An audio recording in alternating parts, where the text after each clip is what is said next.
Good morning, noon, and/or evening, ladies and gentlemen, and everybody in between. This is Paul, your host of the X Button podcast, and here with me is the ginger sensation himself. Joe LaRussa, how you doing, everybody? You almost nailed it, Paul. It's almost like you haven't Yeah, I was just you've been right doing there. this for more than a minute here. A little bit rusty. It's been a long time since I've actually hosted this thing. And of course, not to be forgotten is our wonderful host and extremely sick slash possibly dead Bernie. Hi, people. Alejandro. Yeah, two-thirds of our crew are sick today, so if you hear some slight differences in our voices, that is definitely why, and we're going to try to keep it as concise as possible today for their health. We're not going to tell you However, which two-thirds, though. It's a total yeah, surprise. you're You going to just have find to out. figure it out. You could probably figure it out, I'm sure, but either way, fortunately, even with health concerns on the rise in our world, we are here to escape things, and that's why we are here. The X Button Podcast, Escapes Gaming's gaming podcast that hosts every Friday from 10 a.m. onwards, God willing. Available on the YouTube channel Escape Gaming, as well as most audio services around the world, Apple Podcasts, Spotify, and the like. I always wanted to say that part. You can find links in the RSS feed at tinyurl.com/Escape Gaming. If you enjoy our show, give us a like and subscribe. Paul, So, let me just say this. Like, you have such amazing ASMR voice. Hearing you read that was like so soothing. I really appreciate that. Every once in a So, while, I can really bring it deep, and I can sing a Broadway classic like you wouldn't believe. However, you get one of those out of me, and then I have to take cough drops for like a week. yeah. What's your favorite But Broadway show, Paul? um, I'm gonna be normie and say Hamilton, but also Epic the musical, and I really like the music from Dear Evan Hansen, even though I kind of hate the plot. Interesting. You're So Interesting that's enhanced. kind choices. of just off the top of my head. I'm sure I could come up with something else. No, Epic the Musical is really cool. I actually listened. I waited until it was fully released before I listened to it. Same. So I listened to it just, a couple months ago. I think it was like over Christmas time that It they devastated me finished though. it. That was an emotional roller coaster It was for great. sure. It was really great, and Um, it makes me really excited for the Christopher Nolan Odyssey film that's coming yeah, I out. don't know if it makes me excited or not, but I would say that somehow this guy with like a handful of people and a shoestring budget did it better. Yeah, it's great. It's really wonderful. I like Hamilton as well. My personal favorite musical for Broadway is actually Avenue Q. Okay. Avenue Q. It was the first musical I ever saw on Broadway. My mother did not know exactly what kind of musical Avenue Q was. If you guys are familiar with Avenue Q, it is, or not familiar, it is a very raunchy, X-rated musical on Oh Lord. Broadway.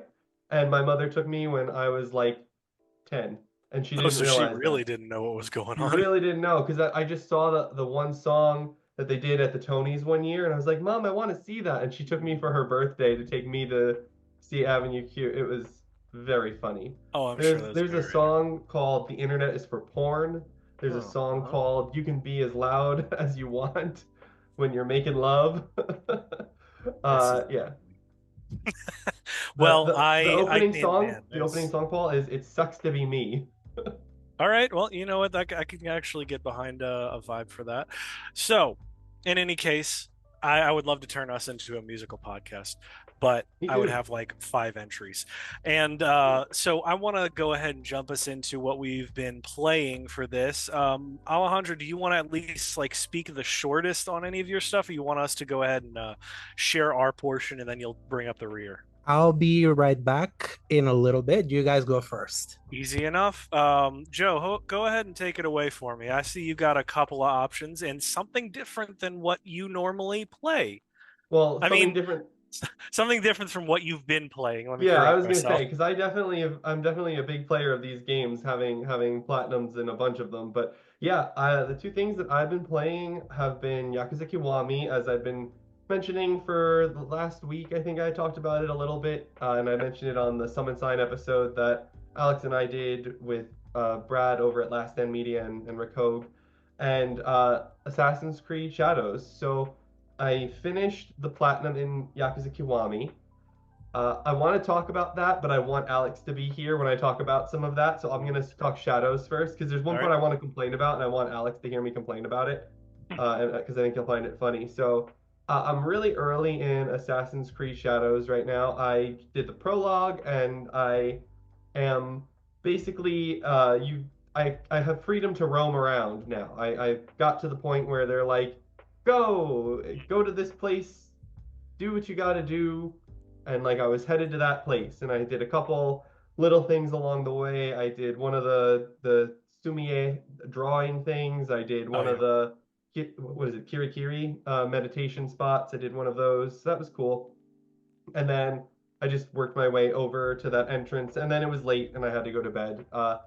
Yeah, because after I had finally concluded my drama with GameStop by saying screw GameStop online and GameStop corporate, I'm just gonna go and see if there's literally any in the area because I am in Florida right now rather than my typical Rochester. And 23 miles away, there was a store that had a copy of Assassin's Creed Shadows Collector's Edition in stock and not damaged, which was the key because Paul, I went to a different GameStop that was 20 miles away, Hmm. and I got there. I called them first. I said, "Do you guys have these? I want to make sure they're in stock." And the guy was like, "Yeah, I can see them right now." I said, "All right, great. I'll be there." I get in the car. I go to this store, and the guy gets up from his desk, walks over, he shows me where they are. I walk over with him.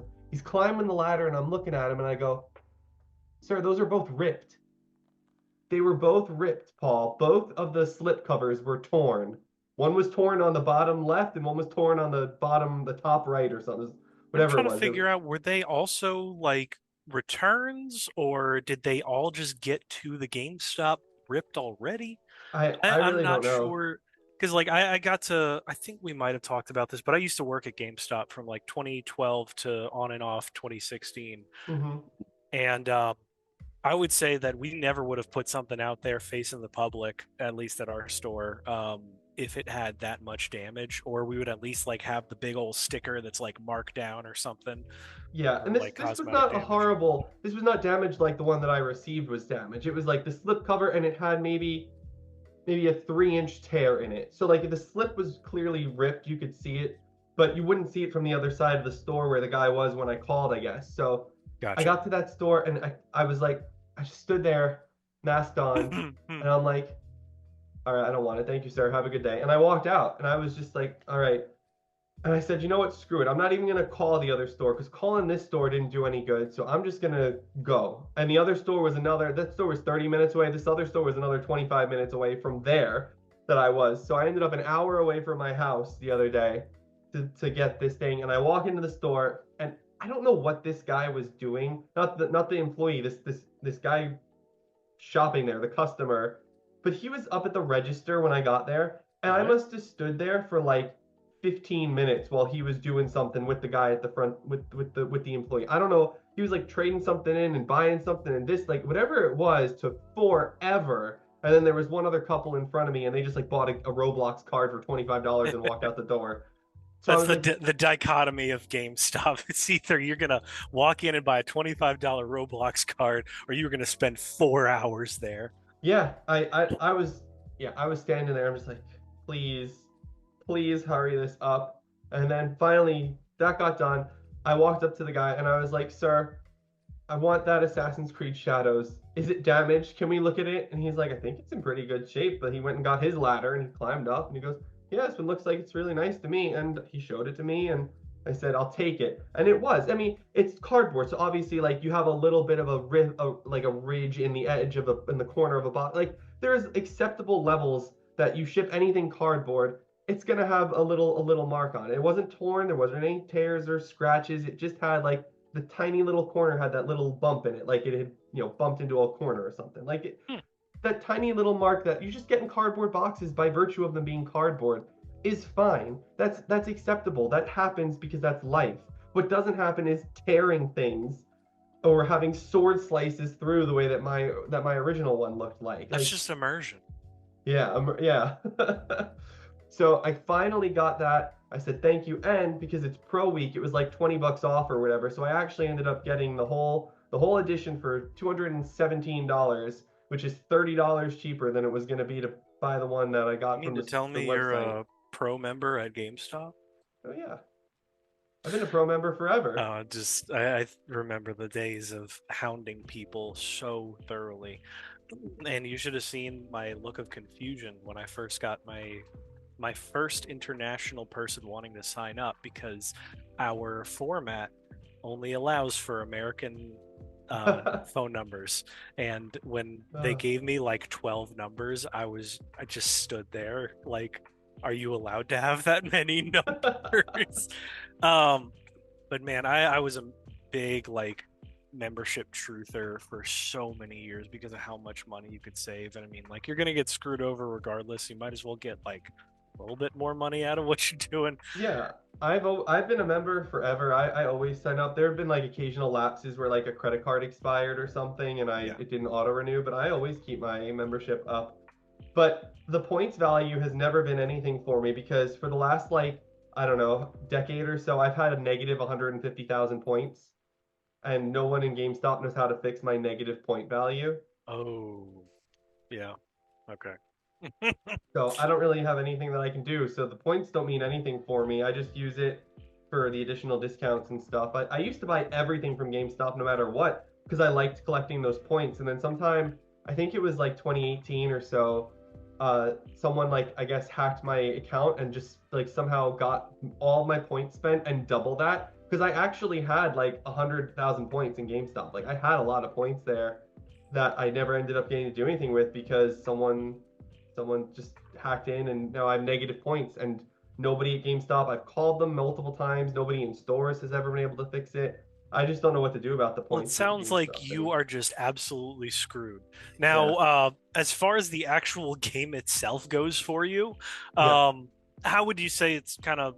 I mean, you said you only really beat the prologue. They've kind of opened it up for you. I'm assuming that's only as Naue, and you have not unlocked Homeboy. You're right. That's correct. I've only played as Yasuke for the opening bit that you play as him. I've not gotten Right. anywhere near to re-unlocking him. I like it so far. I think that first of all, Naue controls so cool. Like she is fast and like moves, and I don't feel like every step with her is the step like she's 10 times the size of her body like it was controlling Eivor. So she feels really good to just run around and Is climb things nimble. with. Yeah, Nimble. she's nimble for sure. Um, I I'm not a big fan of their seeming reversion back to specific climb holds. Like you can't just climb anything like Mm-hmm. you used to in the last three games. I missed that a little bit, but it doesn't seem to be quite as bad as it made it, as some people made it sound. Like I ran up this hill that I didn't think I You, would be able to run up, but I but you did. will, and I'll say it, you will see many hills that you think you'll be able to climb and you won't. It's very inconsistent. Yeah, So okay. Yeah, I'm waiting to get to that point. But yeah, so that's a little sad of a change. But overall, she's really cool to control. And I, as soon as I could, Alex, I turned on the instant assassination thing. Like I just put that on. I am playing on the normal mode that they recommend at first, not expert, because I don't. As far Yeah. I'm sorry, as far as I'm concerned, the rooftop is the safe place for the assassins. I don't want to have to crawl on the ground. Like that's not Assassin's Creed for me. The roof is the safety yeah, point. Like that's how those and games have More always so to been. me, I never actually had a point where that was true for me. Like if somebody was looking in my direction and I was standing on a roof, I would they'll see still it. see the marker show up like normal. So I don't Yeah, know what that was even about with people talking. I I don't don't know think yet. expert is really necessary, especially if you're just trying to go through and enjoy yourself. Yeah, Some people really want that challenge, but I feel like that's more for your Metal Gear Solids. Assassin's Creed, I just want to have fun.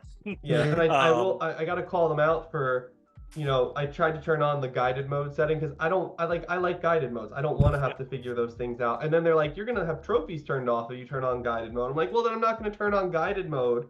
Why would you Now, do that I to me? never That's very understood. rude. Did you actually like look up what that was? Because it just said there was a couple of them, and I Right, feel but like I Googled it and as it someone wasn't anything consequential. but as someone who's gonna go for the platinum in the game, I don't want any of the trophies turned off. Like that. That's From what I Yeah, that is kind of understand, the only trophy that turned off, I don't know if there's another one, is that there's a mechanic you do with scouts that whenever you have scouts, you have to like hold square in a specific point in the map that then will reveal the point for you. And when you do that and reveal that, that's what pops that trophy. So Interesting. so probably that's the Yeah, one. it looks like you can. It blocks exactly one trophy, That and one. you can turn it off, and it'll go back on, like Yeah. for the trophy. Interesting.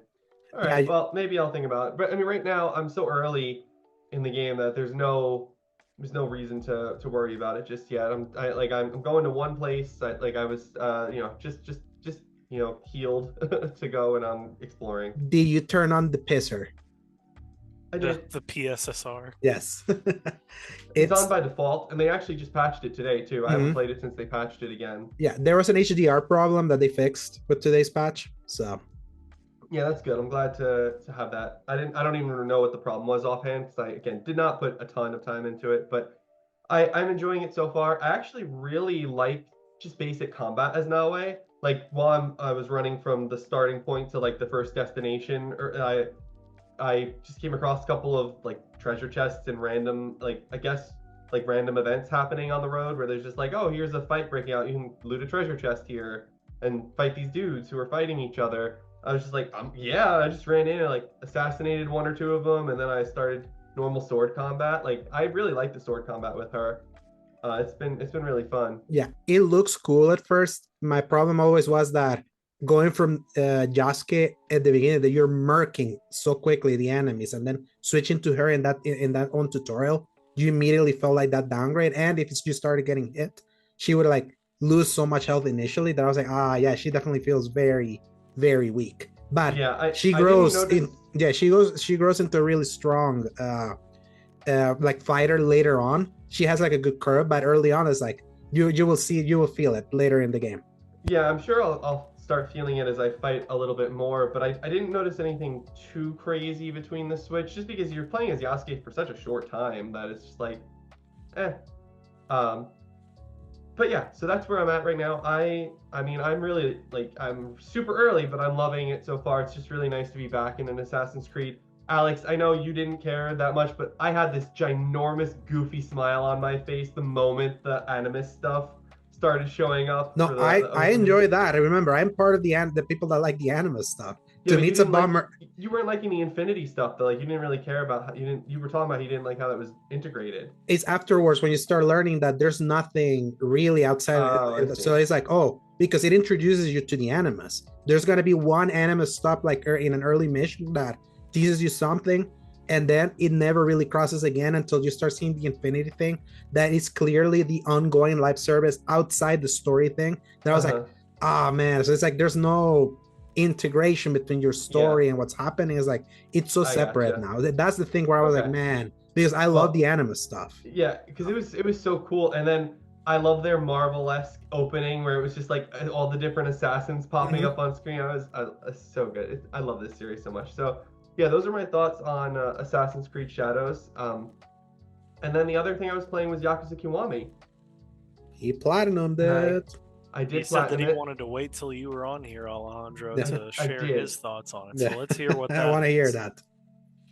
Yeah. So all right, in one chapter of this game, Alex, you have to do a shooting car chase mini game where it's very late in the game. It's like I think it's chapter 10. It's somewhere between 9, 10, or 11. It's somewhere in there. And the mission is you drive in the car, you get there, you have to fight this room of enemies, you fight another room of enemies, and then you fight a boss. And then after the boss is done, cutscene, cutscene, cutscene, and then you go and you're in a car mini game where your friend is driving and you're just doing the shooting part. And it's this weird thing where you have a way smaller health bar than you normally do, and then there's also a car health bar, and there's guys on motorcycles that shoot rockets at you, and there's guys in cars shooting at you, and there's a truck that you like. There's all sorts of crazy stuff that you have to do, but it's really kind of challenging to do. So you're like, oh, I'll just fail it. I'll just retry it. On legend difficulty in Yakuza Kiwami, there are no retries. It's only reloads. So there is no save point between the start of that chapter and the end of the chapter. I don't know. That Ouch. sounds horrible to me. Yeah. Like, So that oof. means that every time you fail the finale driving mission, you have to go back to the start of the chapter, fight through the room with a bunch of dudes, fight through the second room with a bunch of dudes, and then fight the boss again. And then you do the driving thing again. I tell you right now, this is definitely not selling me on this game. Yeah. This is Paul, just, this is, let me remind you that he wrote an article that says Yakuza's trophies suck. But I still love them anyway. but I love them anyway. Yes. I appreciate your take on that, because I think that would get me to uninstall and preach the good word of hating Yakuza the rest of my days if I had to redo an entire chapter for that. The good thing, Paul, is that by the time you're doing, because this is only on legend difficulty, when you're doing it on normal, like you have reloads, retries, and all that stuff. It's only okay. It's only on the hardest chapter, the whole Saving hardest me there. difficulty, which you have to do for the platinum. Like that's the only time it's an issue. Gotcha. But it's just funny because by the time you get to this point, you have, assuming that you started your legend with a new game plus and you had like completed completion list and all that stuff, you're so powerful that I think it took me like 10 tries to do this thing, and it's like an hour. It's so fast. To like the chapter itself is like 7 minutes. Like it takes no time to get through the whole chapter if you're skipping all the cutscenes, because you're so OP at that point. Like I had the golden pistol and I'm just like pop pop pop, like popping everybody with the golden pistol or heat actions and destroy. Like if you do it right, it's really not that big of an annoyance, but it's still just that little bit of an annoyance that you're just like, oh, come on, when you do it. It's Yakuza trophies, man. They are something else. But I did it. Kiwami's done. I don't have to play Kiwami anymore. I love Kiwami. I love Zero. They are finished. Next up is technically, if I'm gonna, for the next platinum that I'm gonna 3, do, right? Huh? You're gonna do 3 first, right? Well, no, because next up is gonna be Infinite Wealth. I'm gonna play the next game. That's right. Infinite Wealth will be in June, so a couple more months till I get to Infinite Wealth. But I'm debating when I do Infinite Wealth, instead of doing Kiwami 2, going back to 3 as my in-betweener for my platinuming and going and get 3's platinum, because 3's platinum is like the second or third hardest platinum in the series. I already have the hardest at 0. 0 is the hardest, generally considered. So I have that one. And Judgment's kind of difficult too. I got Judgment and all that. So yeah, that's where I'm at right now. Everyone play Yakuza. Ask you a very important question. Yes. Why? And after a bit of a technical hiccup there, we're going to continue moving forward. We got to hear from Joe on his platinum journey, and as well as his extremely strange and specific experience with Assassin's Creed Shadows. More to be getting the game than actually playing it. Yes, but I've definitely spent more time acquiring this game than playing so far. An entire month almost of doing that. Hopefully you'll get plenty of time to actually complete it and then move on to all of the other games so you can keep up with the two of us. Yeah, Expedition 33 might have to hold off a little bit. We'll see. It's going to be an experience, I tell you. Alejandro, you want to go ahead and take the baton here and talk a little bit about all of these games that you've been playing? Yeah, it's like not much to say, but yeah, I've been playing a few because I've been waiting for Expedition 33. I went back to Devil May Cry 5 Special Edition, especially with all the discourse after Adi Shankar basically drove a stake in our hearts over what happened with his DMC show, and like how he disrespected basically anyone that ever liked that series by going completely opposite and changing and reshuffling stuff. And but the thing Wasn't it renewed? It was. So it was like a signal that there's no God. that nothing's fair in this day and age. But in the flip side, like it happens with when you get a TV show of anything, people go back to the games. Thankfully, Paul here is playing the DMC HD collection, because I feel you're wanting to get the real deal again too, right? I definitely was, and I'll talk a bit more about that specifically in a second. But you said that you didn't get to play Virgil's missions, right? And that's like what you're really focusing on. I'm just doing I'm doing the normal campaign, but now on normal difficulty. I only played it on easy back in 2019, and this time I was like, I want to see what the real normal experience of playing through DMC5 really is. And boy, it kicks your ass. It can kick your ass. Specifically because I made my bones with Nero, his style of play, and having to really get into the stance changes that you have to do with Dante to really get the most out of it. To be like, oh, you want to like get close to an enemy, switch to Trickster and press circle. You want to block, switch to Royal Guard. You want to like have better combos, switch to the sword master, or you want to have stronger distance attacks, switch to Gunslinger. Constantly having to remember of having to switch those stances as you play with him. At first, it's complicated, but then it's like he's the most fun when you master that. Easily. It is like so cool. And then the few missions that you get the option for the 3 characters, I'm like Dante all the way. Always Dante. It's always Dante as much as I can. Like with Nier, it's very limited and easy. I know you can like mix a lot of crazy combos, but it's not even close to what you can do with Dante. He just has the most versatile combat system. It just drives me crazy that they specifically would not let you just manually switch arms as Nero. And when you can switch weapons as Dante for any amount of time, you just switch it. You just hit the shoulder buttons. It's not a big deal. But for some reason, he was like, no, we thought it would be too broken to let Nero switch between all his arms. So you have to break them to actually go to the next one. It's so frustrating. And that sucks because the arms provide Nero so much versatility. They're so cool what they can do. I didn't remember he had that whip one that starts again. So I was like, oh man, this is like really cool to kind of like mix around. There's one that gives him like a big cannon weapon. That's not the Mega Man one. It provides like a big sword, but it's also like a rail gun arm. Yeah.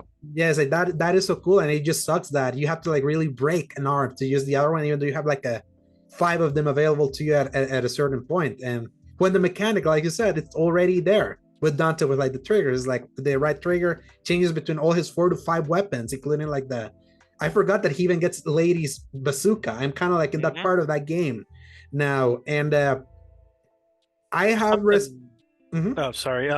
Something else that I was just thinking about related to, oh shoot, I'm losing it already. Yeah, come back to me. Keep going. Yeah, it's like I have even forgotten that he just gets so many weapons in the brief time that you play as Dante in this game, which is kind 10 of them.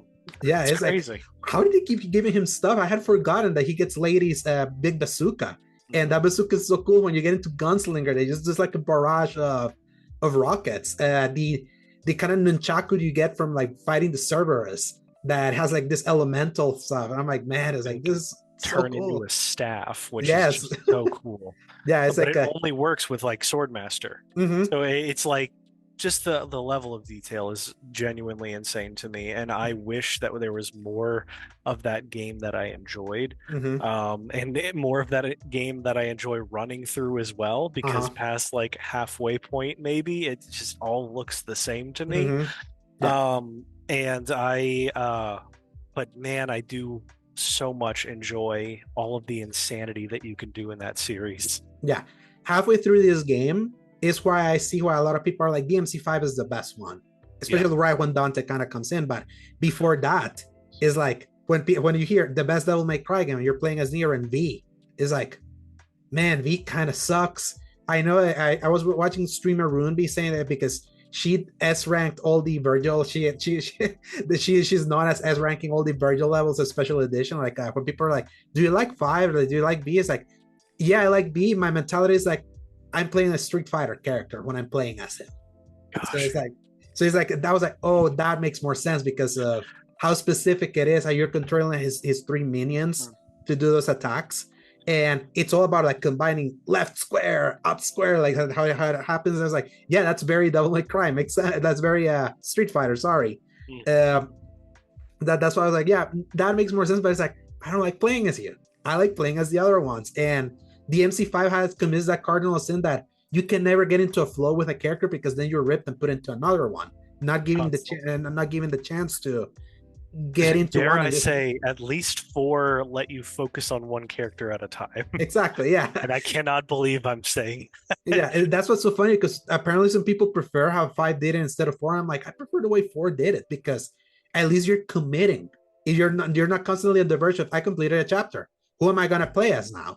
And you share the same upgrade currency with all of them. So it's like it's shared between 3. You never feel like you can complete an entire upgrade path with anyone in your first playthrough. It almost feels like they intentionally held it for like a New Game Plus or whatever other playthrough you want to do to I completely get still into a think character. that like if you can go through the whole game as Virgil and it doesn't break anything, after you beat the game, you should be allowed to go through the entire game with whatever character you want. Agreed. It is like ridiculous that that is not a thing Mhm. in here. And it's after 20, 30 years, it's still not a thing. I just cannot believe that. But Yeah. I remembered what I was going to say, and it was that speaking of beating the game, is that once you're done with it as Nero and you replay it, you can get access to your Devil Trigger by hitting right on the D-pad and get your regular Buster hand that you had in 4. Uh-huh. So you can just go through the game as if you had Nero's DMC4 moveset essentially, and you just get that instant Buster move every time. Yes. And instead of having to deal with all of the breakable arms, and that feels so good to me. But anyway, that was it for that. Yeah. For DMC5. And just quick, Joe, because I know you've said that Devil May Cry style combat doesn't appeal to you because it feels too complicated and you don't like complications. There is a mode where if you activate it kind of like an auto movement, basically it auto combos for you everything that you can do just by like mashing a button, and at least kind of gives you an idea of what you can do. If you ever play this game, I would say try it that way because it'll at least make you feel cool. You know what I compare it to? You know how in Kingdom Hearts you're just jamming one button, but Sora feels like he's doing like all these million combos, but you're just jamming one button. It feels like that. So, so something for you to like consider if you ever get like the inkling to try it, because it's still an excellent game. It's like it has its problems with character distribution, and its level looks are like its level design is very in visuals is very monotone in this game compared to how Devil May Cry used to be, and that's sort of the only problem. But at its core is like the strongest. It's like so cool mechanically. I always around this time like doing my yearly playthrough of God of War 2018 because that game came out on 420, so it's like the anniversary is coming soon. And when I wrote the article that me and Joe lovely had a discussion 3 weeks ago about, I only ranked based on like my playthroughs from last year, but I was like I kind of want to play through 2018 again, especially on the Pro. I want to see how it looks on the Pro, and just being reminded like why I love that game. And the Pro, it's insane what you can do to some PS4 games, specifically like that game. Like my dad looked like because I've been sick, I was like playing, he came to look at me, I was like, is that a new God of War? I'm like, no, this is the old one. It's like, why does that look like something that came out yesterday? I'm like, games. That's how games are right now, that they're like so pretty. And I would say that this is a game that I always love after you reach the mountain the first time, like the very first peak, like after you fight like a big dragon. Like before that, like the pace of that game is like really slow, especially like when you're going through those mines. It's like, yeah, this is kind of not too exciting over here. It's like when it's all dark, and it's right when you're like going through that climb of the elevator and that dragon slashes you. From that point onward, that game like pacing wise just keeps like crescendoing, and that's the point where I'm like, yeah, I remember why I love this. Like it's a slow cooker of a game. When you start, it's like, yeah, this is slow. You don't have your entire kit here yet. Especially when you fully upgrade the axe and then you eventually get the blades and you mix and match with all of that. You can get into the Valkyrie fights and things that. No? I just remember wanting to finish that game as quick as possible. I had no desire to explore anything. I had no desire to look into side quests or do extra Valkyrie. Like, I just wanted to finish that game. It's good, but it is massively overrated in my opinion. I just don't care about that world. Yeah, which is fair. I would say the game is strong on its side quests, especially also Ragnarok too. It's like that game is like some of the coolest content happens like in the side quests, not just kind of like in the mainline path. I just wasn't interested. I didn't care that like fighting in that game isn't as fun as fighting in something like Horizon, you know? Yeah, 100% disagree. Yeah, 100% disagree with that. Yeah, right. I'd rather shoot my bow and arrow at robot dinosaurs than can't wait to for my many options between shooting my arrow, shooting my other arrow, shooting my other arrow, rope gun, slingshot, and then shooting another arrow. Than just swipe, punch. Yeah, that's if you're not experimenting with like the combat system. If you're just like just mashing one button, I can see why that was boring. But there's so much options within like that combat. So two weapons in God of War 2018, right? And 3 in Ragnarok. In 3 in Ragnarok, you're right. Yeah. It just clearly there's a subjectiveness to that, and as much as Alejandro talks about how much he loves his archers, clearly Joe has a beat. Yes, category. absolutely. But that's the thing. Like, I love looking at my archers, not playing. There it is. Yep. You like to Yeah. look at Atreus. You're just watching Atreus as you play. Yeah, it has to be specifically female and redhead. So, yeah, still gonna play that. I'm gonna beat the Valkyrie Queen again because I always love that as a skill check to see. Like, every time that I replay it, I get those Valkyries much quicker because there's just so much nuance into that game that it's there if you're willing to look for it. It's gonna And I be feel like that 2035, and Alex is on his, 13th playthrough of this game, or no, like 23rd playthrough of this yeah, game. it's a year. or It's a something. yearly playthrough. Yearly Speaking playthrough. of yearly playthroughs, though, if you'll allow the brief digression, is I actually forgot one in here, and that's BioShock Infinite. I'm finally replaying that sucker Yeah, because that wasn't one for me. That's a yearly replay. Yeah. 'Cause, man, that is just fun. yeah. To me, it's like if I already hold a game like in such high regard, I always like playing them again because I feel time can change opinions of games. Like, Yeah. funny enough, last year I thought lesser of 2018, and I feel better about it this year. Like randomly, it's just weird how time and place can do that to you, and I like having that kind of comparison. Well, my joke was gonna be it's gonna be Alex's like 20th playthrough of God of War 2018, and he's finally not gonna be able to beat the Valkyries anymore because he's an old man. That's gonna be like heartbreaking whenever that happens. If you'd like a hot take of mine, BioShock Infinite is leagues better than the original BioShock. It is miles and miles. I don't think he's better gonna than the disagree. original I actually think I'm gonna agree with you. Yeah, he's gonna agree with No, you. I think you would based on what you were saying. That's what I'm saying. Like, Yeah. this is one of my hot takes. I think that the Okay, yeah, BioShock I see what Infinite you is so much better than the first BioShock, and obviously the second. That goes without It's saying. aged better as a game, I would say, because BioShock like loses steam. Like, It's a better aged setting. better, It's it's a done way better setting. Rapture weird is a stuff. boring setting. All right, now let's no, yeah, slow and it that's the down thing. Like, there.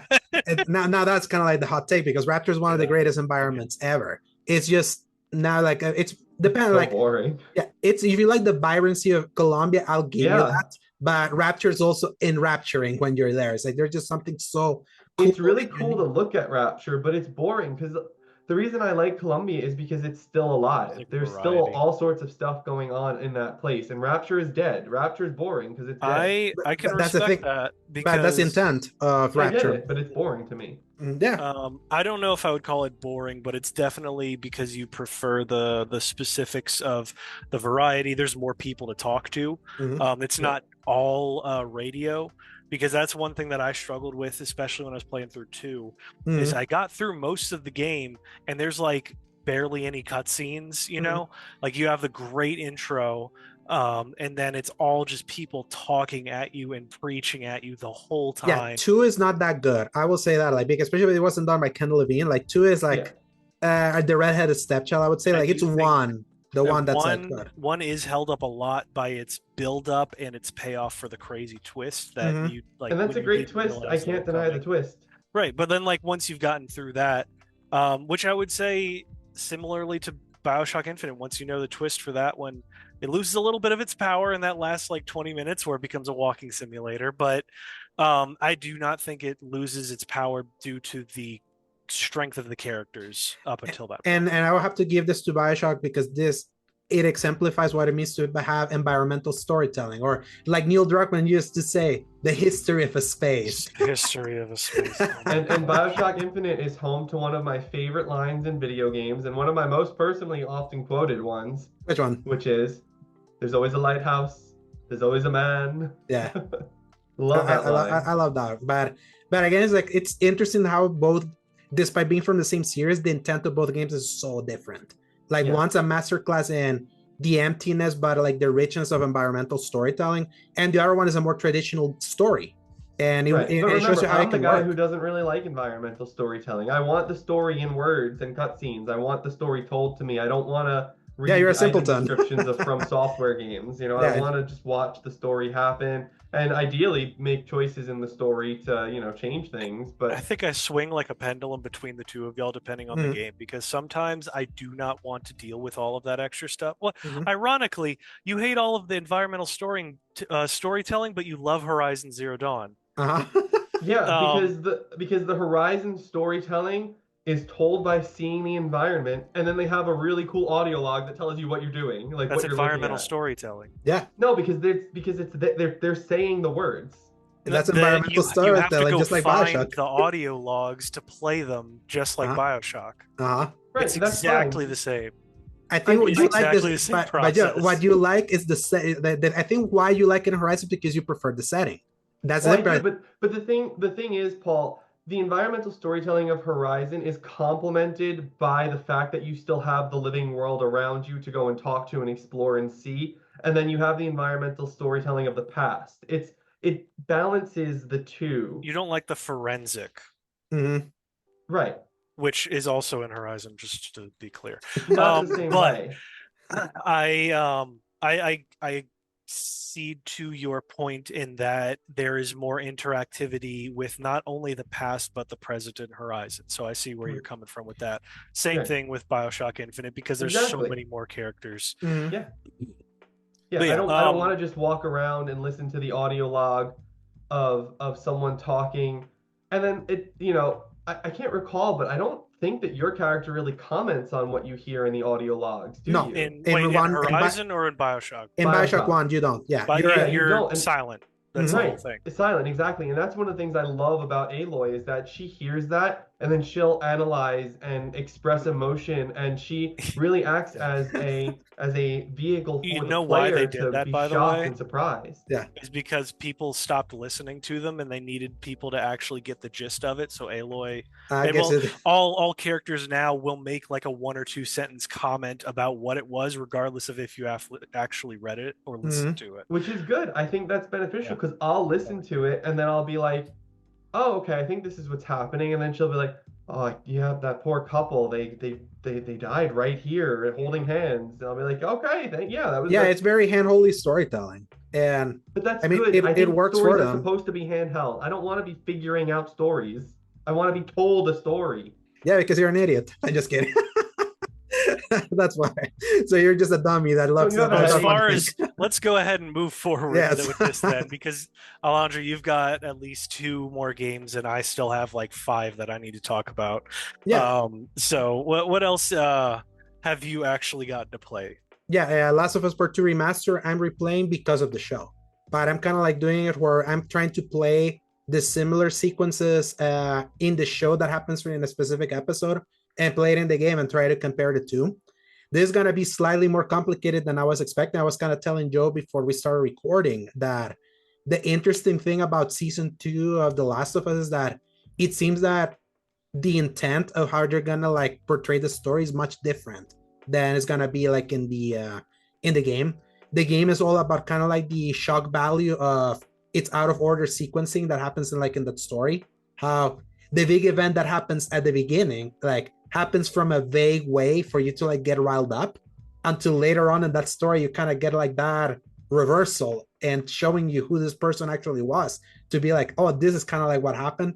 The TV show is being more avert at telling you ahead of time the things that are gonna be happening. It's much less subtle that way. And by doing that, they have rearranged some scenes that, if they happen later in the game, happened already in the show. And that's also that's something that's gonna be really interesting to kind of like compare and contrast how they approached it in the game and how they're approaching it kind of like in the TV show. For me as a TV viewer, I asked the people I've never played the game or have no idea what's happening.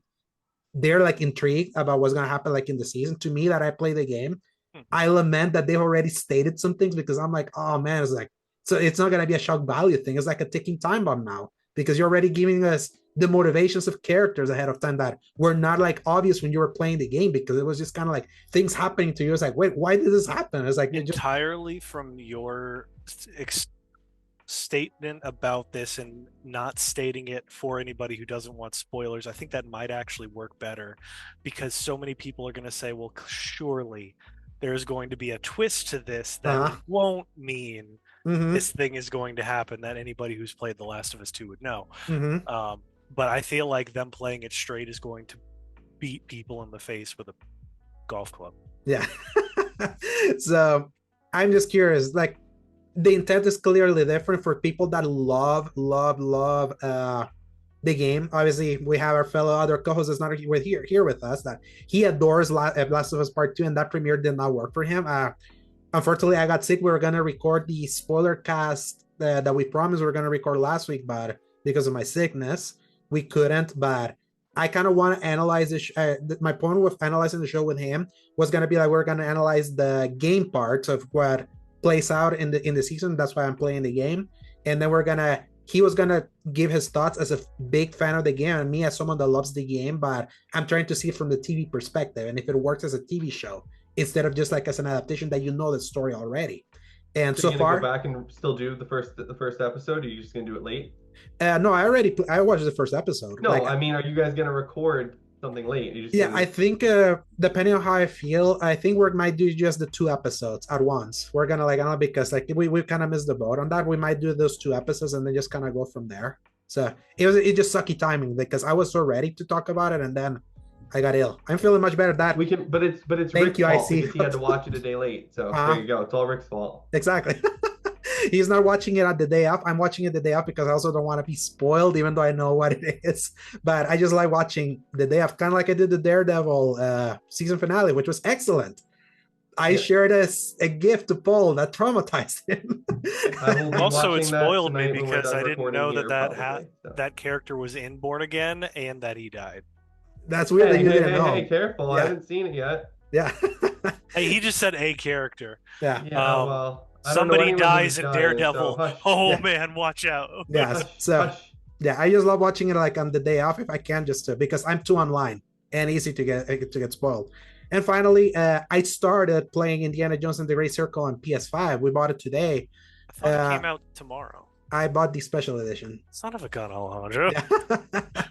Do you have any self-control? No, we know that. What kind of question? Come on. Yeah, you're right. What am I saying? Yeah, I did it because the DLC, I want to play it here. So the special edition gives the DLC, the giant, that they kind of like thing of the giants. Oh, yeah, that's right. And we wonder why he hasn't moved to the US yet. It's because all his money's going towards video games he's already played. Money doesn't matter when immigration rules are not clearly defined, I tell you. So, I played through the intro again, Paul, and I would say like on the PS5 Pro compared to the Series X version I played, which was pretty, it's night and day. It's extra prettier than I even expected that it was gonna be. I was like, oh, that's really nice. Like the character model looks even like more detailed, and that's already like a really great Harrison Ford model. You'll finally get, because you played on Series S, Paul. Like you'll finally get to I am going to have the weights drop off my body when I get to finally play that game on PS5. Yeah, without having to see the blurry textures. Remember that cutscene where the text didn't even read? Like it's a zoomed in picture of a finger on ancient script and it's just blurry. Yeah, it's the pixel. It's blurred. Oh, that was honestly, I wasn't even mad. That was the most just on the nose funny comparison of like detail. But yeah, all that is to say, I'm very excited about that, but also I've been very excited with all that stuff. Did you have anything else to share about Indiana Jones? Yeah, just that if you're a PS5 Pro, you're gonna get a substantial boost from the people that got it on Series X last year. It's gonna get closer to the ray tracing thing that they kept patching on the PC version that looked insane from what is obviously couldn't see that because they didn't have that PC, but you're getting a really, like those that waited, you're getting a really robust version, like with the PS5 version of one of last year's best games. That would have been our game of the year if it had just been Paul and I doing the list based on our math. Yep. Yeah, but then Joe kind of like came in to give me the reverse. We wanted the curveball because the two of us were too aligned. So this is exactly the tension that we got, even if we deep down the were like, destroyer of plan. Ruined our score, threw everything out. I don't even want to think about what our score is going to be like this year with 4. Yes, exactly. That's going to be really funny. And now, Paul. Yes, I get to share about my stuff. I'm going to kind of jump through and leap through these hoops as quick as I can. First of all, I've got to play the Metal Eden demo. This is the game that a lot of people are talking about being the mix of Ghost Runner and Doom, and let me tell you, it is exactly that combination, and I am so happy for that. One of the things that I may be in the minority for, but I don't actually enjoy Doom as a Metroidvania, with all of the very confusing, very similar looking tunnels and lava pits and things to get lost in. I don't really care. I just want to go from point A to point B and kill everything as stylishly as possible on that journey. Funny you mentioned it, Paul. Like the biggest weakness of Doom 2016 was its level design, specifically on that. That's if you read the reviews, that was kind of like the knocks. So you're not alone. Well, I'm kind of glad that I wasn't alone in that. But everybody talks so good about Doom Eternal, and I'm just like, it was too much for me. But anyway, this isn't about hot takes about popular games. This is about playing stuff. So Metal Eden is just really fun. You get one gun that has infinite ammo, but with a cooldown, and then everything else you pick up.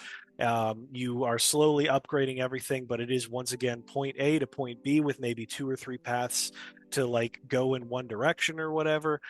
You can rip the hearts out of the enemies as a cooldown move. You can either throw it at another enemy or you can like take in the core to supercharge yourself.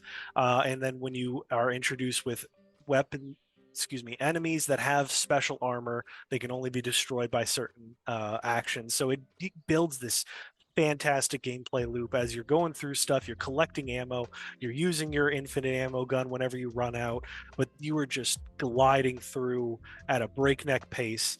And to me, I feel like it's vibing with me a lot more than it usually does. And it's somehow the second sci-fi themed thing about people's consciousnesses going into an expendable shell to kill a bunch of stuff. Shout out to Marathon, that was also revealed. But anyway, it was a lot of fun. I would definitely just ask people to check that out. The demo's free, and the game itself comes out in like 2 weeks or something. Then after that, it was on to Art of Rally, which was an indie game that came out, I think, 2 years ago. And it's been on my wish list item for forever. Essentially, it's just like a really cute top-down.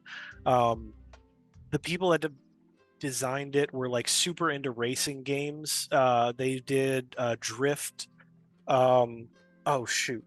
Supreme Drift or something. Then they did Art of Rally. They did another game that I think comes out this year, and it's just this really like cutesy Matchbox style of cars, but then like the mechanics are super deep actually. And the whole thing is just you go through like the history of rally racing in all of Europe, and actually all of the world, excuse me. But just as a concept, it gives you a history of like in the 60s, this is what the cars did, this is how it was, this is kind of a world where this continued instead of getting outlawed or severely limited because of how unsafe it was. And we kind of go on from there. And then from there, it's just like a really cute like time trial game that's really fun to just turn your brain off and drift around the corners and get better, and the different cars are faster as the years go on. It's really cool. And it's just like a neat thing that makes my brain happy. Kind of After sounds like a that, playable version of that what cafe shop in Gran Turismo where they're like talking about the history and everything. I never actually got to watch Gran Turismo or play most of them, but Me neither. I I know that I know that like one of the things they do is they like talk about the history of the racing in the Yeah. honestly, cafe yeah, shop more or in less, the that's exactly what GT7. it is. Yeah. Because it's like, hey, these are that, and obviously they couldn't put the brand names of all the cars and stuff, which is such a dumb thing now. That's a thing. I feel like back in the day you could just get away with that, but at least like it talks about like the real side of it and the geographic side of it and how important it was for the rest of the world, especially like Europe and Africa and stuff like that. Anyway, it was a lot of fun. Moving on to that, I want to talk about Metroid Prime Remastered. I finally got to go back to it after playing literally, I think it was 4%, and it was about 20 minutes or something of the game The tutorial, 2 years basically. ago The when tutorial. I moved states, and I bought that. I think it was what, for like $40 or something. But Mhm. anyway, it was a fun time, and I did not want to play any more of it at the time. And now I'm having a lot more fun with it because there's moments of it where like I see the light and I understand how people were like, oh, this has to stay 3D forever.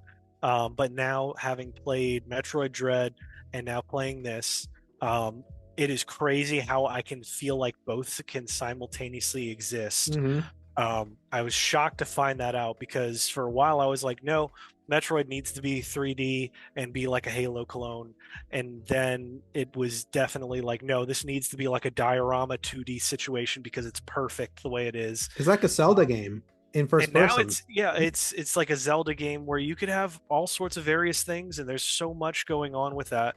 And now it actually makes me think if Halo Infinite had done the Metroid Prime process of doing these like intricate labyrinthine places, like exactly what I was complaining about Doom essentially, but Halo's such a different kind of story where like if you could go into these different regions and like play it off as that's part of the Halo and it's very weird and labyrinthine and all these different biomes are right next to each other because that's how it is.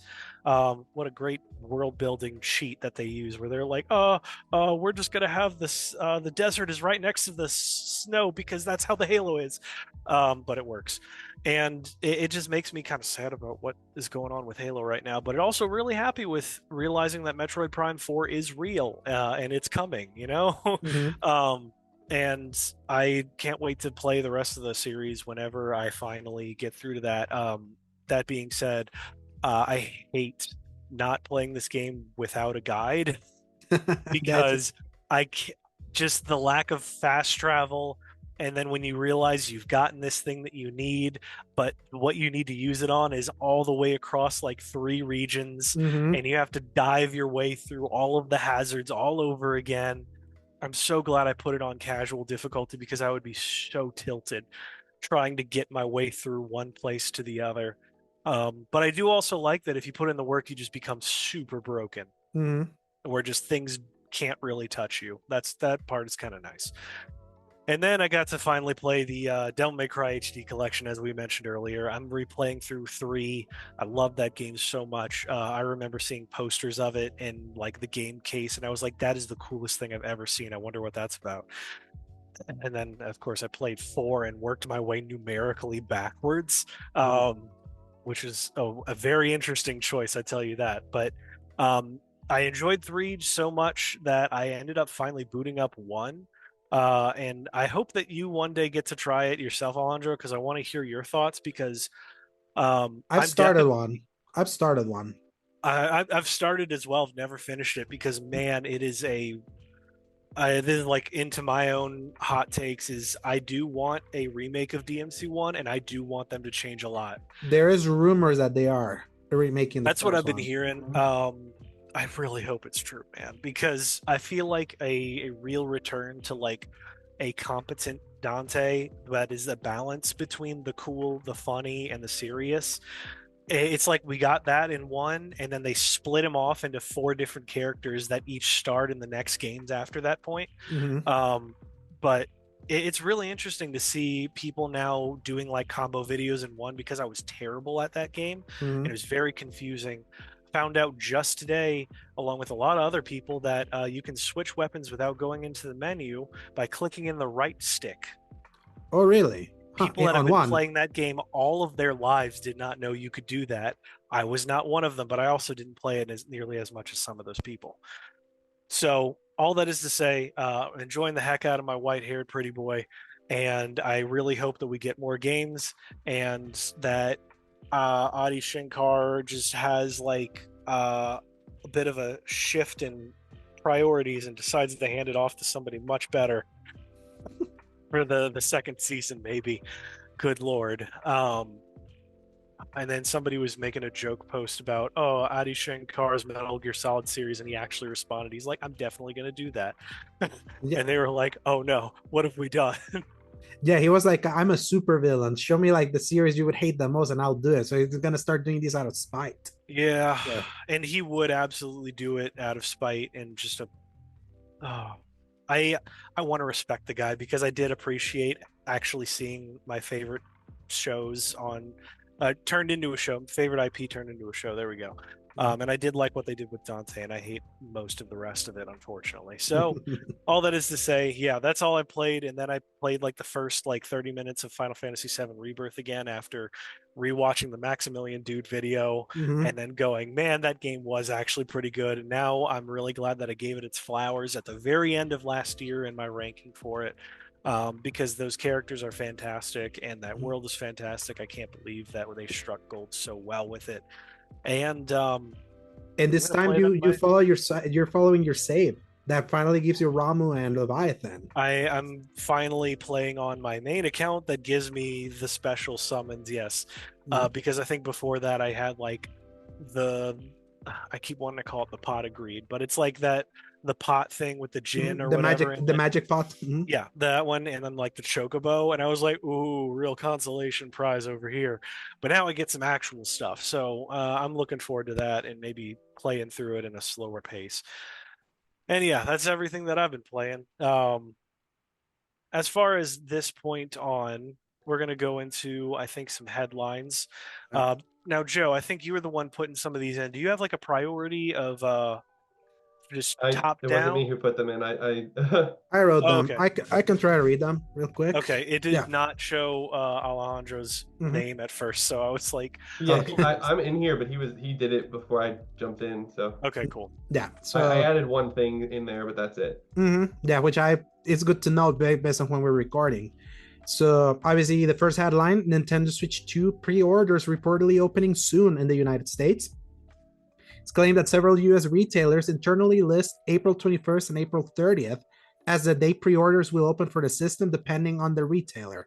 Nintendo Switch 2 pre-orders will reportedly also start next week in Canada, which they kind of got delayed at the same time when they delayed the pre-orders for the US because of this whole tariff nonsense.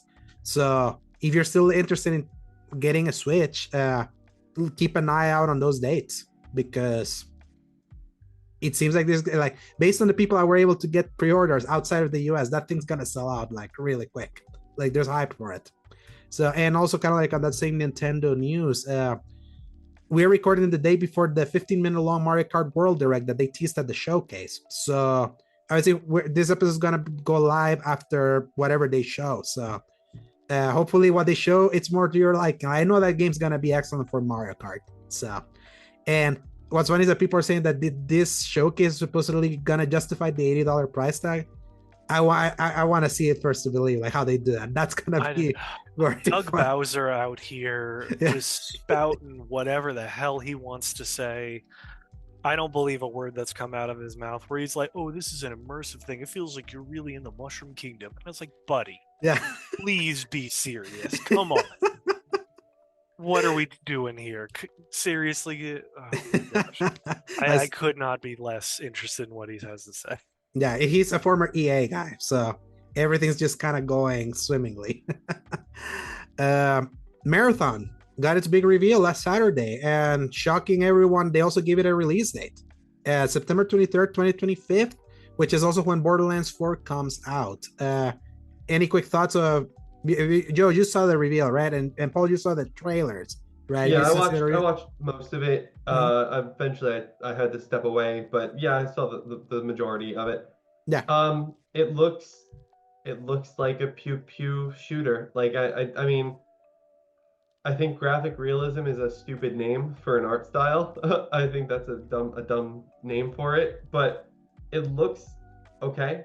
It looks Bungie's very good at shooters. They're making shooters, and I played a lot of Destiny 1. I didn't really play much of Destiny 2, but I know that their games feel good to play. I just don't know why they're doing it as an extraction shooter.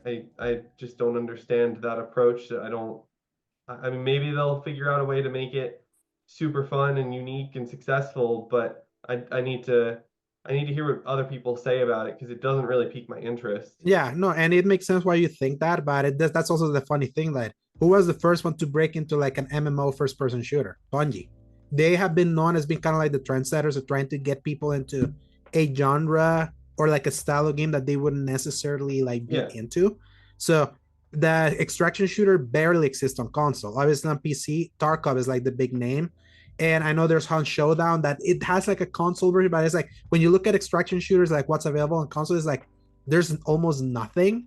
And it feels like they probably says like what genre of game it's like it's happening, but it's not there like in a specific area where we can kind of go in the market and do it our way. I think that's why they picked it. I think the last big extraction shooter was a huge flop. Remember the Ubisoft Rainbow Six one?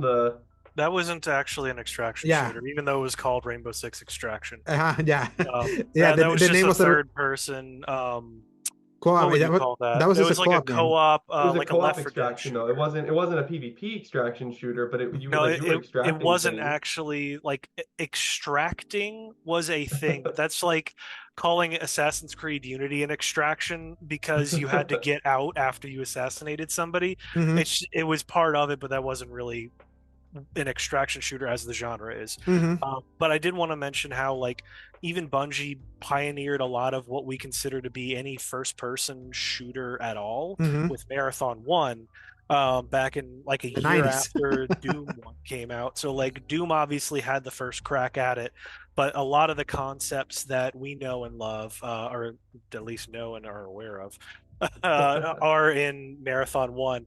I watched kind of like a video essay review that came out a few years ago about the Marathon 1, and I was Hmm. like, I would have hated this game's freaking guts if I played it because it was once again like that labyrinthine kind of Hmm. shooter, Yeah, it was. but with once again environmental storytelling where you read terminals and it breaks down like the actual storyline. Of course, that was back before voice acting was a thing, but Yeah. uh, Well, supposedly that was like the start of their much deeper like lore dives and everything, and supposedly the marathon ship is like going to be an explorable region in this It's gonna game, be the so fourth map supposedly. yeah. So As far as my own thoughts on it, I am definitely in between at times because I'm a huge not PvP guy, and if I can get away with it, I will not want to do a lot of PvP. I've noticed that after listening to several people who got to play it, they actually noticed a lot of the similar things where people were avoiding fighting each other, and mhm. they would just go in and try to fight the AI enemies, do what they wanted, and then get out. So they're missing that big draw that's yeah. pulling Mhm. PvP together. I So that's saw a really actually lukewarm reception to this Yeah. yeah. game. Like Mhm. not like, oh, it's Bungie, they're back, it's gonna be great. Like I saw people saying it needs time. Mhm. It's I The think there's a skill up one. lot of opinions being colored by people's experience with Destiny and with everything else Bungie has done as Yeah. business decisions, but Mhm. I think there's a lot more going on with that. I'm still like personally pretty lukewarm on it, but Mhm. I do think a lot of people are dismissing it out of hand a little too quickly. Yeah. Because mechanically it's a solid game. I think it just needs to get tweaked here and there, add some interesting things. I mean, they said there's going to be like bosses going around, Mhm. which is exactly what Hunt Showdown did to solve that problem because everybody's going to go into fighting this thing either together or against each other, and then once you get the spoils of that you need to take that and get out. I don't want this to turn into just a whole marathon discussion, but I have Mhm. so many thoughts on it that I need to stop Yes. myself. I do think they need to make a lot of weird tweaks to it. Like I don't know if I'm gonna like the seasonal just reset everything. I get that they're trying to do that to stop people from getting too far ahead of others, Mhm. but I also think that it's just going to be too frustrating for a lot of people that just want to find something cool and keep something cool. Um, Maybe if there could be like save 5 things every season, I don't know. Mhm. It's just not going to be an easy fix no matter what you do, but I think it's going to do fine. Mhm. And then I think in like a year or two, they're just going to keep kind of putting some things out there. Clearly, they've been pushing stuff away from Destiny's development team anyway. Mhm. And putting more resources into that is not fixing the problems of Destiny. So maybe, if nothing else, Bungie's going to get like a palate cleanser with this and then come back with whatever their next project is. Well, speaking of Destiny, Mhm. Yeah, the next expansion, The Edge of Fate, will be revealed on May 6th, 2025. A lot of people in the Destiny community have been like, yeah, obviously you're putting all your chips in Marathon right now because it's your next big game in 11 years, lad. But you also said Destiny's still continuing after the final shape. Can you give us any sign? And they're like, yep, tune in on May 6th. We're going to tell you about the start of the new saga for Destiny with the Edge of Fate. That's literally in 3 weeks. So I can't wait to see how they pitch a continuing involvement in Destiny. Me, that I played that game obsessively for 10 years, and I kind of miss playing it as my podcast game. That was my podcast game. And our clan um, that Paul joined in, that I had that clan, and Paul joined in, and you kind of like got briefly joined in also, Joe, because of Monster Hunter, because we became kind of like a variety clan. We were a Destiny clan only, and then we just kind of branched out into all the multiplayer games that we wanted. I'm excited to see if that re-energizes me to go back to Destiny. But for me, just quickly with Marathon, like I love the art style because it just looks so unique and different for a first-person shooter. And I love Bungie shooting, and I feel like if they nail that, uh, that's gonna be enough for me to like want to play. As long as I also have a crew that wants to play it. It's kind of like what we did with Concord, Joe. That it's like because we had that crew that kind of pushes to at least try it, and we found that fun. Yeah. If we can find that with Marathon, which is obviously you can solo queue with this thing and do it, but obviously that they're highly encouraging the 3-player teams for you to play. I feel like with a multiplayer game, it's like as long as you have that consistent crew to go in, I think that helps push it. And I'm just sick and tired of Call of Duty and Fortnite being the only thing that I play with my siblings. That I showed them that here's the thing, I showed them signed on seeing this trailer. My brother, my sister, and her husband loved what they saw, and they're like, "We're in for this. This looks sick." I'm like, "Yes, that's all I need. That's kind of all I need because we love playing multiplayer together." So that's the thing. But you have to admit, it's a stupid name of graphic realism. It's a very dumb name for an art style. Yeah, especially because the art style. When I hear realism, I think Call of Duty. That's what's so funny why they're calling it that way. Like, Paul, you're an artist. How you would describe it real quick? Like, what you see of that aesthetic. What do they call Jet Set Radio? Oh, like a stylized cell shade. Like I think I would call it punk futurism. Ooh, I love that. Like it sounds much better. Graphic realism. Yeah, instead of graphic realism, exactly. Because it's not like graphic is so vague that it does not insinuate at all an art or style. It's just not realistic at all. When I look at that game, it's just too stylized. Well, I get where they're saying like the realism side, especially if you watch like their cinematic, which was done by the Love, Death, and Robots crew, which was incredible, by the way. Everyone go see that. Visually, I think I struggled a little bit for them to understand their theming personally, but it at least got the point across of what's going on, and I think I actually would rather play the game that's based on that cinematic more than what we were shown. Yeah, I can see that. Which seems a little bit of more like it's vibrant, it's cruel, and it's very dystopian, but it is like all right, they got you this time, jump back in, buddy. But rather, I still don't like how it's so geared towards 3 players, and if you drop in by yourself, you're at a severe disadvantage. But hey, you know what? I think eventually people are going to shout loud enough because look at Fortnite. They were really sticking to their guns about that creative stuff, and then finally the numbers got low enough, and they put in zero build, and it saved the whole freaking thing. So money's going to tell them, and the player count's going to tell them more than anything that we could. Yeah, but yeah, that wasn't the question. The question was the art thing. The art, I know. Man, just real quick, like hearing Travis, Mr. Taiga himself, he went to preview this game at Bungie and reading his preview is like I kind of vibe similarly to what he likes about shooters, and kind of reading his impressions at least gives me a good impression of what I'm gonna get out of Marathon. But obviously, like Joe is right, like the reception was not super glowing. It's very lukewarm. Like obviously, there's also negative sides to the internet. It's like it's very like. It wasn't a home run, and I feel like this game is gonna live and die back when people get their hands on it, like pretty soon. So, as far as a quick step back for time check, how are we doing, Alejandro? Yeah, we're doing good, and we're gonna end. Yeah, we have just a few more. Don't worry. Yeah, so no, I knew that. I just wanted to get like an idea. Yeah, we're 10 minutes. I think we're in 10 minutes. We'll be done. So I think we can. Yeah, and next headline. Sony raises PlayStation 5 price in Europe, Australia, and New Zealand, and more, including just today they announced a PS Plus price hike in Canada.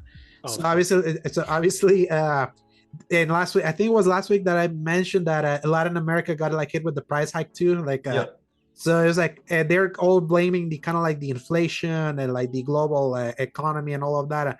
I don't know personally, as me not an economist, how much that this whole tariff nonsense that's happening, it's also including this, because we already knew that inflation was a big thing happening in the world, and I don't know how much the tariff situation is also adding to that uncertainty. Like, tariffs should not impact the rest of the world because the tariffs are us. I mean, at best, the tariffs would impact Canadian prices of hardware, but Europe and Australia, like none of those. Sony does not ship things through America to get to Australia. Like that. Raising the price of an electronic thing for the sake of the tariffs is kind of insane to me. Yeah. Yeah, But they wouldn't be connected because they're not like the US is not connected in that way. They didn't manufacture them here. They're not going through here. Like if they were using us as port of call to get into North America, you know, for something, a port of Which entry, could be a but thing because I would assume like our harbors are established and you could just go through Yeah. America once you're there. So I could see yeah. that. yeah, so if you're in those countries, I'm sorry for you, but it feels like everyone's gonna keep getting the price increase, and it seems that the US will be the last one to get that. So They're saving it for when the tariffs fully kick in. yeah. Especially with all this uncertainty. 145. No, it's a 245. There's exemptions. Nah, there's no exemptions. It's like, what a nonsense thing that's happening with the tariffs. Like, it's just so exhausting from day to day. For anybody who wants a really tasteful way to talk about all this, look up John Mulaney's Horse in a Hospital sketch. Cool. I do like the horse in a hospital sketch. There's I a saw that horse sketch. in a hospital. I saw that sketch live at Radio City. Wow, that's cool. Yeah. That's awesome. So, I don't think that I was there the night that he recorded the special. I think I was like the night before he recorded it. He usually does it but, like 3 or 4 times. They'll splice it. Yeah, they do. Yeah, that's exactly right. They do record it multiple times. Yeah. Yeah, makes sense. So yeah, go look for better sources to kind of like understand the tariff situation. But at least from a layman perspective, it's just straight as nonsense. It's just been a circus.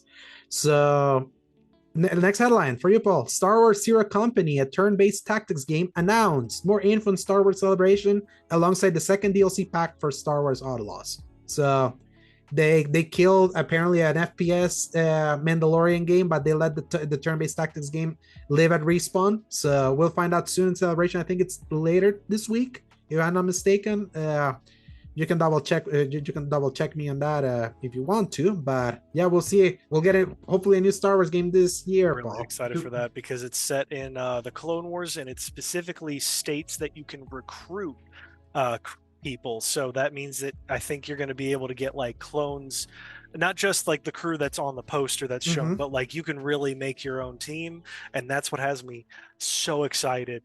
I absolutely will want to try and see if I can do an all Jedi run somehow, if that's possible. That'd be if cool. not, I'm just going to enjoy the heck out of this because XCOM, one of the first things that I ever did when I got it on PC was download a Star Wars mod for it. Immediately turning it into like the Clone Wars, and then immediately after that I switched to Spartans and turned it into a Halo game. I cannot believe XCOM is not something that has been copied more often, but it is so hard perfect. It's hard to make, Paul. I know it's hard to make, doggone it, but nobody's even trying except for like the indie crowd. I need people with IPs to do what they were doing back in the day, where they license a game and they make a cheap copy of something else that's way more popular that I somehow end up enjoying more. Yeah. Alex, do we know what the second Outlaws DLC is offhand? Do we I know it's Hondo, which is for Star Wars fans. Like he's a big character from like the Filoniverse. So all the Clone Wars Rebels, he has his own. He was like a bounty hunter, I think. Ride.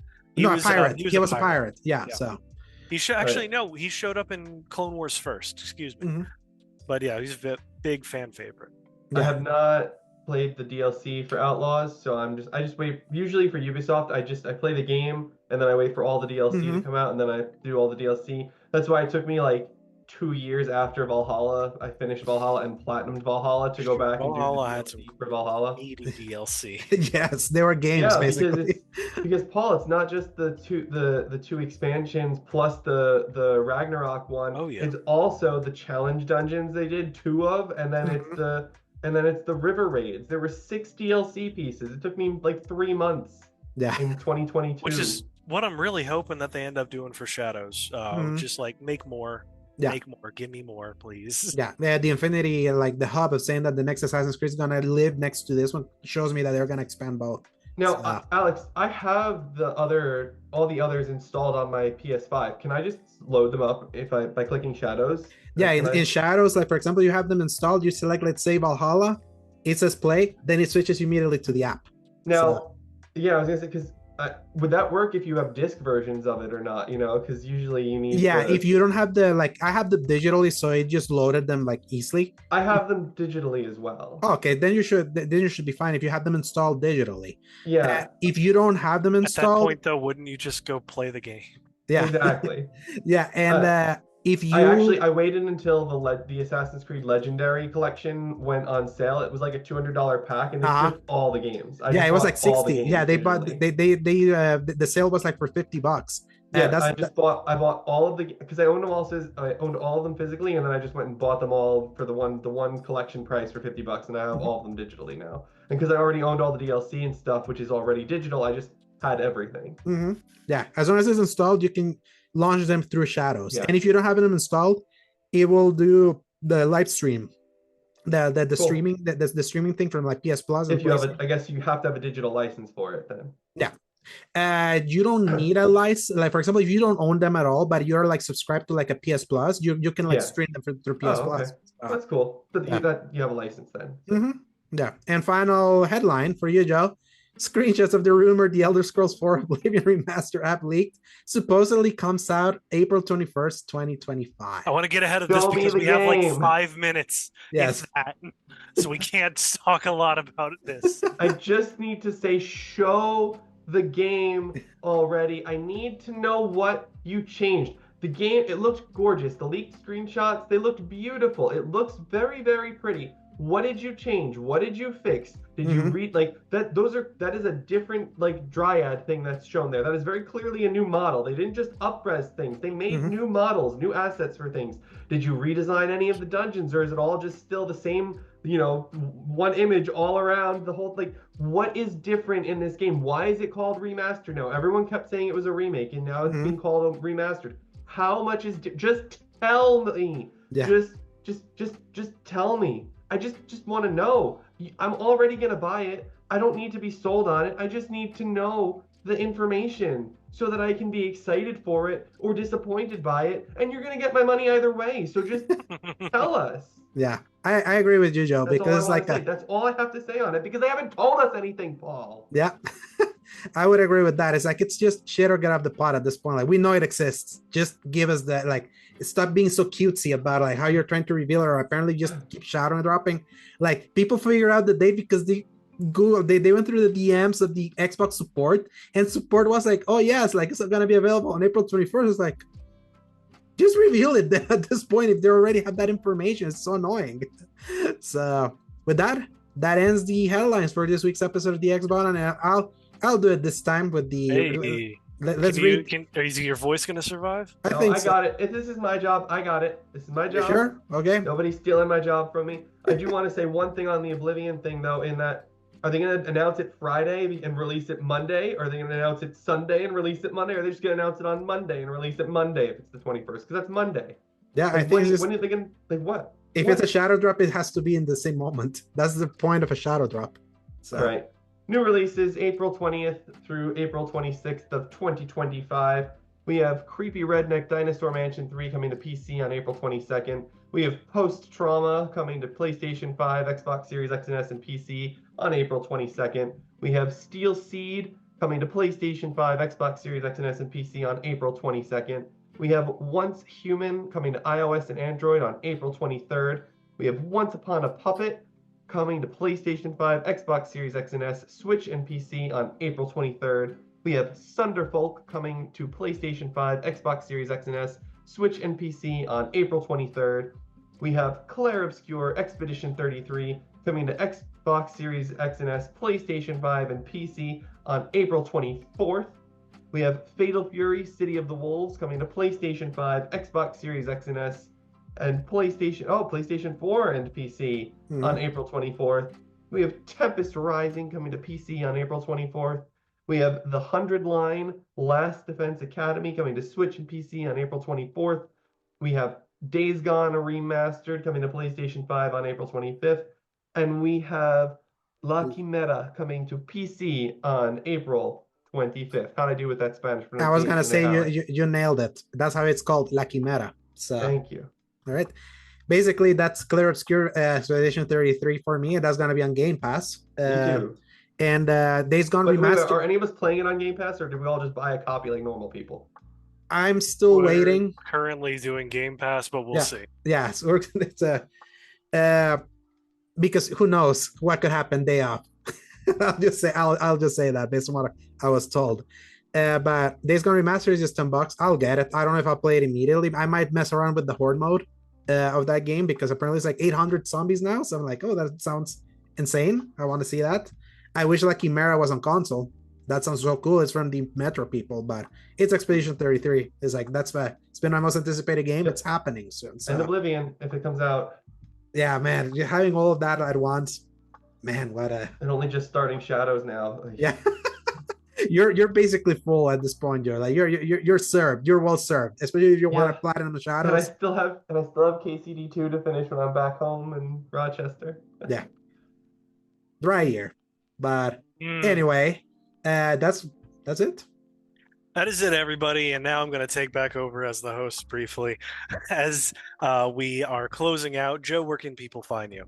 You can find me on Twitter/X at Joseph_La_Rusa. You can find my written reviews and other written content at the Season Gaming website under the name Don Lionheart.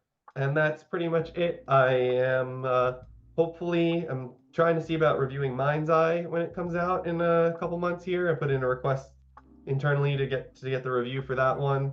And then I have Mafia: The Lost Country. That'll be me later on in the year. But between now and then, we'll see. That's it. You might as well just play all the Rockstar / style games for review for the rest of the year when I'm really thinking about it. A_Segovia on Twitter, A Segovia on Blue Sky, and find my written content at seasongaming.com with my reviews for Eternal Strands, Monster Hunter Wilds, and Assassin's Creed Shadows with Expedition 33, hopefully sometime in the future. Plus a bunch of other stuff. Y'all can find me at Dork of Art on Twitter and Blue Sky. That's the one. And whatever else ends up happening when one of those collapses. I mean, shoot, if 4chan can go down, anything can, right? Can go down? And with that, yeah, we're not getting into any of that though, because first I'm hearing of it, people. We're wrapping up our escaping from reality. We're gonna have to go back to it, unfortunately. But you don't have to. You can just keep all these videos playing forever right here at Escape Gaming. So sit back, relax, and press X to play. Good night, everybody. Hasta la vista, baby. I'm so glad I got to do the opposite. Yes.